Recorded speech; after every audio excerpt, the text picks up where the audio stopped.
Hey everybody.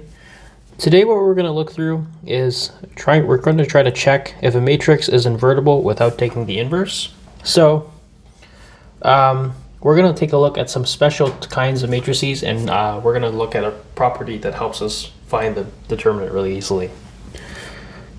So with that said, we're going to get started with looking at those special matrices. So here's our first one.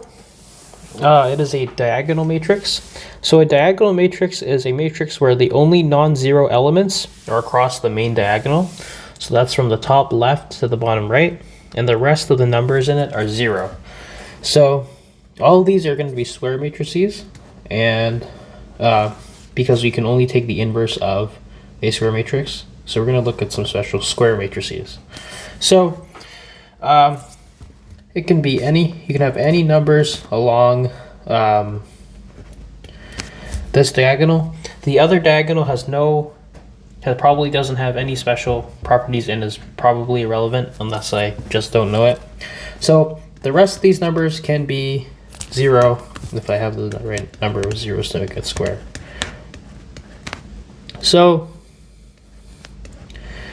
all of these will be zero too. So A, B, C, and D can be any number that is not zero.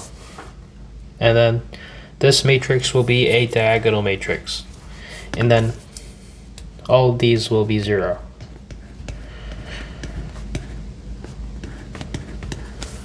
So this would be an example of a diagonal matrix if you plugged in numbers for A, B, C, and D, and E. Let's move on to the next two. So the next special square matrix is the upper triangular matrix. Excuse me. So this is a matrix where all the non-zero elements are on the main diagonal and above it. So it is just like the it is just like the diagonal matrix, but let's use all the numbers that aren't zero are going to be above this main diagonal, and the rest of the numbers are zeros and they are below this main diagonal. All right, let's have a look at the next one. You can probably guess what it is. So if you have a look at the screen, we have the definition of a lower triangular matrix on here. It is a matrix where all non-zero elements are on the main diagonal and below. So just like before, we have a matrix with numbers that aren't zero, and then below it we can have we have any number that is not zero below it. Notice how this forms a lower triangle below this main diagonal. So we're going to look at one thing that all three of them have in common. And so for a diagonal or upper or lower triangular matrix, the determinant of that matrix is the product of the main diagonal. So we're going to have a look at that in a second. So let's say we had a matrix that was A, B, and C, and any numbers in the rest of it. The determinant of this matrix would be A times B times C. And this is for a diagonal or triangular matrix only. It doesn't matter if it's upper or lower. It just matters that it is this main diagonal and not any other line. So let's have a look at an example. All right, let's jump into our first example. I noticed that this is a diagonal matrix because all of its non-zero elements are on this main diagonal, and that the rest of the numbers of the elements in this matrix are zeros. So that means I can apply that theorem, or whatever you want to call it, towards this matrix. So the determinant of matrix A I call it A. The determinant of matrix A is equal to the product of the main diagonal, which is 6 times 7 times 1/2. So we can cancel that out. Divide out a common factor of 2. Gives me 1 on the bottom and a 3. So 3 times 7 is 21. So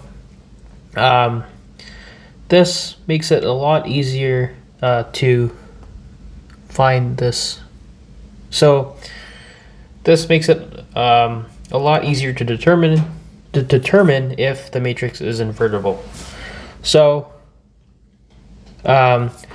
since the determinant of matrix A does not equal 0, that means that this matrix is invertible, because we know that if the determinant did equal 0, then we would not have an invertible matrix. That would be called a singular matrix. So therefore the inverse exists for matrix A. That was a pretty simple example. We'll do another relatively easy one, and in just a moment.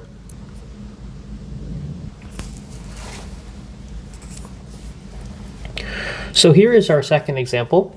You'll notice that this is not actually a diagonal matrix, because the numbers that are not 0, they appear on this line, which is not the main diagonal.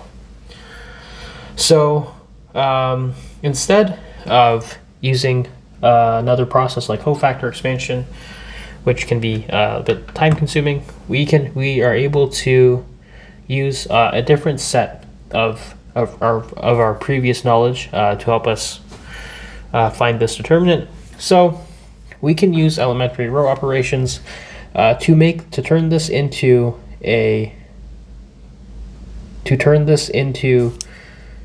diagonal matrix. So this is a similar process as using row operations to get row echelon form, but we do not have to have leading ones. They just have to be not 0. So what I notice is that I can switch row 1 and row 3, and that would give me the 2 would go here and the 4 would go here, which would give me a diagonal matrix. So we are going to switch. Row 1 goes to row 3. So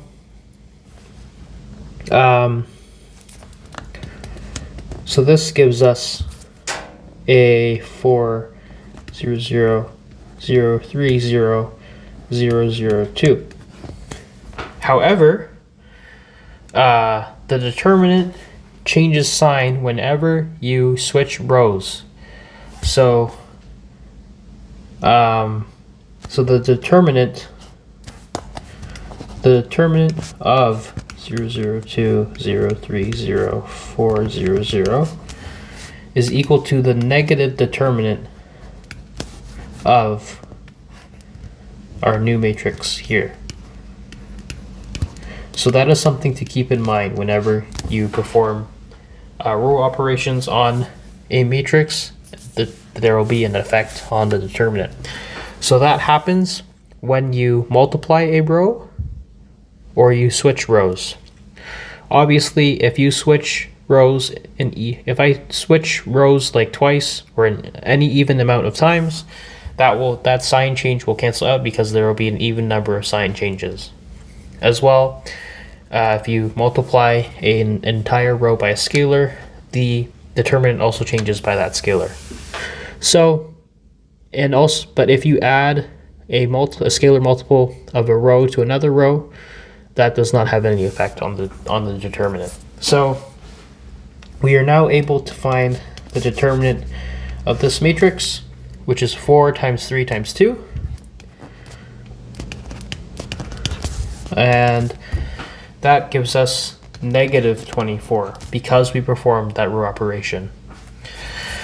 So that just leaves you with something to keep in mind as you work through your work. So I hope this helps, and have a great day.